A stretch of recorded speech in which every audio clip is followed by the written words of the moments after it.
ভুল করে ফেলছেন, আরে ভুল তো সবাই করে। পাপ হয়েছে, আরে পাপ তো সবার আছে, আমরা সবাই পাপী। নফল নামাজে, তাহাজ্জুদের নামাজে, সুন্নত নামাজে সিজদার যে তাসবিহ সুবহানা রাব্বিয়াল আ'লা তিনবার পড়ার পরে আমার ভাইরা, মহিলা প্যান্ডেলে আমার যে মায়েরা বোনেরা আছে, আজকে থেকে পড়বেন সিজদায়? পড়বেন নাকি হুজুর নামাজে তো পড়ি না, হ্যাঁ এরকম পড়বেন তো ইনশাআল্লাহ। বনি ইসরাইলের এক লোক 500 বছর আল্লাহর ইবাদত করেছে। কয় বছর? কোথায় জানেন? সাগরের মাঝখানে এক পাহাড়, ওই পাহাড়ের উপরে বসে 500 বছর টানা আল্লাহর ইবাদত। দিনে আর রাতে একবার করে নিচে নামতেন। সেখানে আল্লাহ তাআলা পাথরের ভেতর থেকে তার জন্য মিঠা পানির ব্যবস্থা করে দিয়েছেন, আর একটা ডালিম গাছের ব্যবস্থা করে দিয়েছেন। সকালে নামলে একটা টসটসে ডালিম, রাতে নামলে টসটসে ডালিম।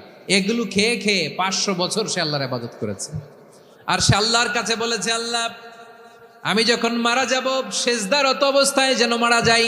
ঠিকই আল্লাহ সেজদারত অবস্থায় সাইয়েদনা আজরাইলকে পাঠিয়ে দিলেন। সেজদারত অবস্থায় লোকটা মারা গেল। 500 বছর ইবাদতের পরে আল্লাহর দরবারে কিয়ামতের কঠিন ময়দানে যখন লোকটা হাজির হয়ে যাবে, আল্লাহ বলবেন আদখিলু আবদি আল জান্নাতা বিরহমাতি, আমার বান্দাকে আমার দয়া, আমার ভালোবাসা দিয়ে জান্নাতে ঢুকায়া দাও। 500 বছর ইবাদত করছে তো আমার দয়ায় আমার বান্দারে জান্নাত দাও। এই বান্দা বলে বালবি আমালি, আল্লাহ তোমার দয়া লাগবে কেন? আমি আমার আমল দিয়ে জান্নাতে যেতে চাই। কি দিয়ে? কথা বুঝে নাই বোধহয়। আল্লাহর এই বান্দা কি দিয়ে জান্নাতে ঢুকতে চায়? আমল দিয়ে। আল্লাহ বলছে আমার দয়ায় আমার বান্দারে জান্নাতে নিয়ে যাও। ফেরেশতারা এ বলে আল্লাহ তোমার দয়া লাগবে কেন? সেজদা তো কম দেই নাই, জিকির করতে করতে 500 বছর শেষ করে দিলাম, আবার তোমার দয়া লাগবে? আমি তো আমার আমলেই জান্নাতে যেতে পারি। আল্লাহ বলবেন তাই, ঠিক আছে, আমি চাইলাম দয়া দিয়ে জান্নাত দিব, তুমি চাইলে আমল দিয়ে ঢুকবা, ঠিক আছে, তোমার আমল আর আমার যে দয়া দুইটার একটু মাপ দেই। তোমার 500 বছরের ইবাদত এক পাল্লায় রাখো। আর আল্লাহ বললেন আমি যে দয়া করে এই দুনিয়ার নাজ নেয়ামত বিউটি সৌন্দর্য দেখার জন্য তোমার দুটা চোখ দিয়েছিলাম, দুটা নয় একটা চোখ আরেক পাল্লায় রাখো। রাখা হবে, দেখা যাবে ওই 500 বছরের ইবাদত হালকা হয়েছে, আর মুহূর্তের মধ্যে আল্লাহর দেয়া একটা চোখের নেয়ামত ভারী হয়ে গিয়েছে।